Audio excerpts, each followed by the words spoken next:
Hong Kong exports record strong gains despite facing headwinds from tariffs imposed by the US.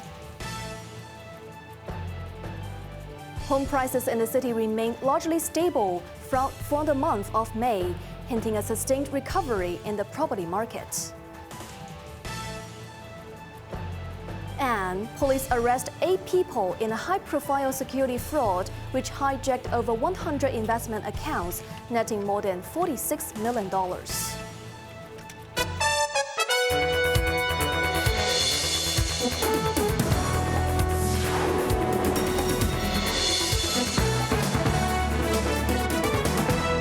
Good evening. You are watching Cable News. I'm Evelyn Bai. Despite reciprocal tariffs imposed by the United States in April, the city's external trade remained resilient, thanks to the strong growth from mainland and Southeast Asian countries. According to the Census and Statistics Department, exports rose by 15.5% year-on-year last month, faster than the 14.7% growth in April. Meanwhile, imports surged by 18.9%, marking an increase of 3.1 percentage points compared to the previous month. The visible trade deficit recorded for the month stood at $27.3 billion. Total exports to Asia were the main contributor to the growth, increasing by 21.8%, with shipping to the mainland rising by 17.6% and those to Japan surging by over 96%. However, exports to the United Kingdom and the United States saw declines of 52% and 18.4% respectively. Moving forward, a government spokesman expressed optimism about the trade performance, supported by the mainland economy and the city's enhanced economic and trade ties with different markets. Private home prices in the city largely posted a tiny gain in May, according to the latest official data, thanks to improving market sentiment and falling mortgage rates. Cheryl reports. A gauge measuring second-hand property price edged up 0.03% in May from a month ago, following a revised 0.5% rise in April that ended 4 months of decline, data from the Rating and Valuation Department showed. Despite improving for 2 straight months, private home prices have dropped 0.9% so far this year to their lowest level since 2016 and are down 28% from a peak in September 2021. Breaking down into categories, prices for medium-sized homes outperformed the market during the month. Flats with size between 753 and 1,075 square feet went up 0.07%. Smaller-sized flats with an area below 753 square feet recorded no change to up 0.03%, while luxury homes with sellable area of more than 1,722 square feet retreated slightly. Meanwhile, rents in the city continued their rising trend for 6 months, up 0.67% from April and 2.7% from a year earlier, reaching the highest level since September. Year-to-date, rental prices have climbed 1.4%. Cheryl Yun, Cable News.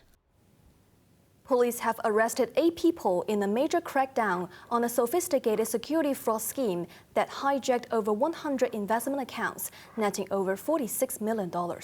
Best Learn reports. During a 2-day operation, the Commercial Crime Bureau, in collaboration with the Securities and Futures Commission, uncovered a cross-border crime ring.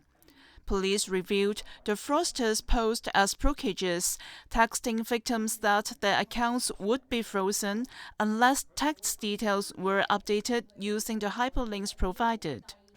Victims clicking these links were directed to counterfeit websites where the login credentials were stolen. Once in control, scammers liquidated victims' portfolios and funneled the cash into thinly traded penny stocks, enabling pump and dump schemes. Authorities confirmed 137 local victims aged 19 to 71 suffered losses ranging from $1,000 to $2.9 million, totaling $40 million. An additional $6 million was stolen identically from overseas accounts. 7 men and 1 woman aged 26 to 41, including office assistants, construction workers, and drivers, were arrested on suspicion of conspiracy to defraud and money laundering. Investigations continue into the gang's overseas networks and financial trails. Meanwhile, the SFC has directed brokerages to ban hyperlinks in emails and texts and adopt SMS sender registration to combat such scams. Best Learn Cable News. Police have reportedly recovered suspected evidence linked to the disappearance of a 49-year-old Vietnamese woman, including blood-stained clothing near Hoi Phi Road in Tai Kok Tsui, but found no human remains. As a manhunt intensifies for a male suspect now believed to have fled the city, nearly 100 officers braved heavy rain earlier today to continue scouring a Two Moon landfill for traces. Clad in white protective suits, teams from the West Kowloon Regional Crime Unit and the Police Tactical Unit used excavators, rakes, and shovels to sift through garbage for clues related to the case. The victim vanished on June 21st after entering a subdivided flat on Castle Peak Road in Changsha Wan, with the main suspect, reportedly a non-Chinese torture claimant, holding a recognizance form. Police later found bloodstains in the unit and traced the man via surveillance camera, repeatedly discarding heavy bags in nearby bins and alleys. Authorities said the suspect will require Immigration Department approval to leave Hong Kong legally, though they have found no record of his departure. A 25-year-old non-Chinese woman was arrested yesterday for allegedly aiding his escape. Hong Kong will soon be able to independently approve drugs when its first dedicated regulatory agency launches by the end of next year, the Department of Health said. The milestone will be built on a profound legal framework as well as internationally recognized regulatory standards, according to the authority. Kun Ting-yang tells us more. The new Hong Kong Center for the Medical Products Regulation will consolidate oversight of Western drugs, traditional Chinese medicines, and medical devices under one agency, hailing it as a health sector landmark. Director of Health Ronald Lam stated, the center will adopt a primary evaluation approach, meaning it can greenlight drugs based on local clinical data without prior foreign approval. This marks a significant shift from the current regulations, where a pharmaceutical product can only be used in Hong Kong after getting registered in at least 2 of 36 countries specified by officials, as part of a process known as a secondary evaluation approach. Or it can also be registered in the SAR under a separate streamlined mechanism called 1+, which requires the approval of just one reference regulatory authority. Lam confirmed the older systems will continue during the transition, as the new regime will initially approve extended uses for registered drugs, expanding in phases to cover all new medicines by 2030. To support this, officials plan new medical product laws starting this year, with further amendments after the center opens. At the same time, the SAR also plans to apply for full membership in a Swiss-based International Pharmaceutical Council by 2027, building on its observer status gained in 2023. As Lam stated, joining the council is critical for global recognition for our regulatory standards. Kun Ting-yang, Cable News. Member nations of the Transatlantic Military Alliance NATO have agreed to substantially hike their defense budgets to 5% of their GDP over the next 10 years. Reaffirming his commitment to Europe's defense, U.S. President Donald Trump told the other 31 members of the bloc that America shoulders too much of the burden to protect Europe. Kun Ting-yang reports. U.S. President Donald Trump left The Hague after spending less than 24 hours in the Dutch city for a NATO summit. Speaking to the press earlier, Trump said he considers NATO allies as his children, especially Mark Rutte, the Secretary General of the bloc. Children? No, he likes me. I think he likes me. If he doesn't, I'll let you know. I'll come back and I'll hit him hard, okay? No? Do you He did it very affectionate. Daddy, you're my daddy.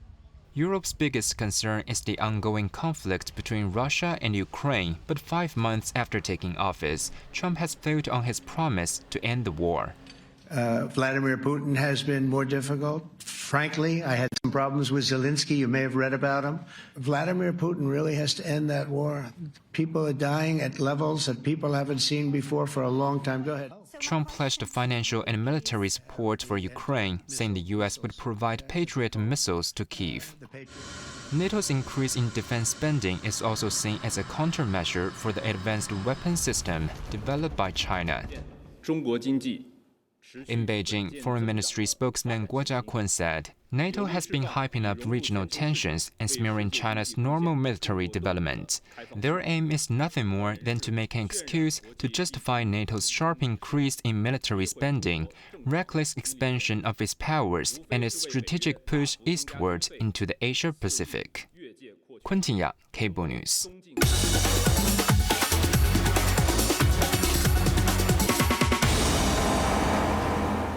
Now let's take a look at the stock market. The Hang Seng Index ended the day down 149 points. Top ATIC stocks of the day. Alibaba was down $3.30. Tencent was up 50 cents. Xiaomi was up 25 cents. SMIC was up 45 cents. Foreign exchange against the Hong Kong dollar. Canadian dollar 5.73, Australian dollar 5.12. The Hong Kong Monetary Authority has intervened to support the weakening local currency for the first time in 2 years, spending $9.42 billion to prop up the Hong Kong dollar after it hit the weak end of its trading band at $7.85 against the greenback. Xu Yun has more details. The move came early this morning during New York trading hours, when the Hong Kong dollar weakened to the lower limit of its peg range, prompting the city's de facto central bank to sell US dollars and buy Hong Kong dollars for the first time since May 2023. This intervention is expected to reduce the HKMA's aggregate balance, a key measure of liquidity in the banking system, to $164.1 billion on Friday. HKMA Chief Executive Eddie Yu explained that market demand for the local currency has declined due to the peaking of the stock dividend payout season, the currency conversion of Hong Kong dollar proceeds from recent listing activities, or bond issuances by non-local companies for repatriation, as well as the wrapping up of the seasonal half-year-end funding preparation. All these factors collectively led to the triggering of the weak side of the mechanism. Meanwhile, the de facto bank chief also urged the public to stay cautious, warning of potential rises in interest rates and market volatility. As liquidity tightens, Hong Kong interbank rates could climb, a normal function of the city's linked exchange rate system, he added. Cheryl Yun, Cable News. On to the weather now. Mainly overcast tomorrow with showers and thunderstorms. Temperatures will range between 27 and 31 degrees. Sunny intervals and isolated showers over the weekend.